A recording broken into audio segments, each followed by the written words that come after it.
Woo!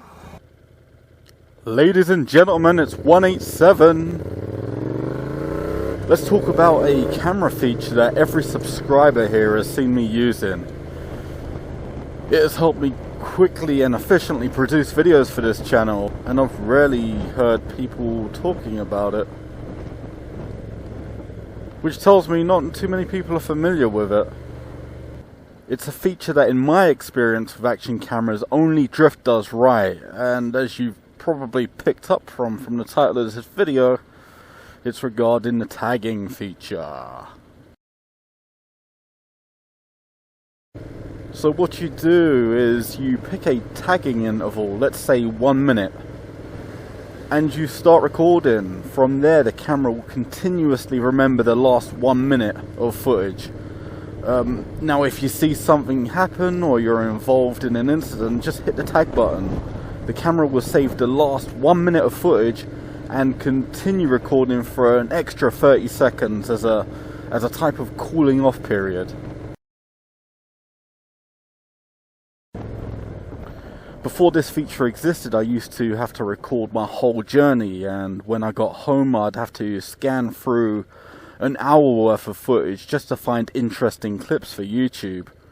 Not only that, the files would easily amount to 10 gigabytes, and I'd have to constantly free up SD card space.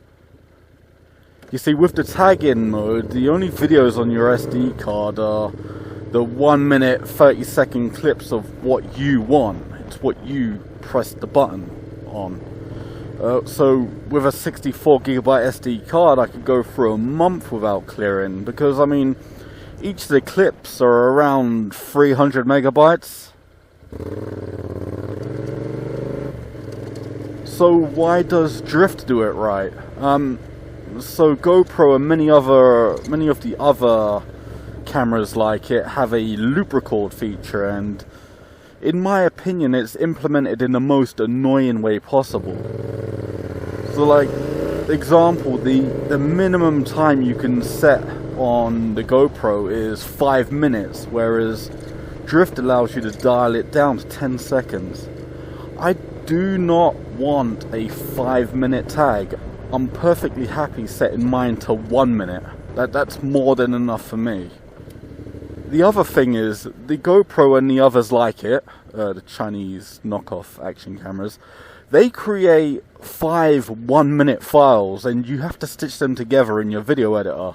Again, this is another time-consuming thing. It seems a little odd, but the Drift cleanly creates one single file of when you tagged, so it will just be one file on your SD card for that one incident, whereas on the GoPro, you've got, for that one time you press the tag button, you've got 5 files you need to stitch together. On GoPro, the loop, or tagging, whatever you want to call it, it ends the moment you press the button, okay? The Drift does this little 30-second cooling off period where you hit the tag button and it will continue to roll for the next 30 seconds. The really cool thing about this is if you get involved in an incident and it's ongoing, you can, while it's in that 30-second cool-off period, you could press the tag button again and it will add an additional 30 seconds to your recording. This is why I love the Drift. It just seems like no other camera manufacturer has come up with a cool, convenient tagging feature like that. And I've been using this feature extensively for 5 years. It's helped me put videos together quickly. What I'm seeing on the SD card is an incident. It will definitely go in my videos.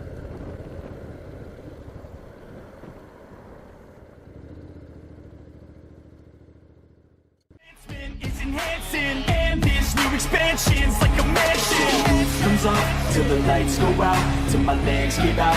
Can't shut my mouth till the smoke clears out. And my high progress, I'ma rip this shit till my bones collapse. Till the roof comes off, till the lights go out, till my legs give out. Can't shut my mouth till the smoke clears out. And my high progress, I'ma rip this shit till my bones collapse.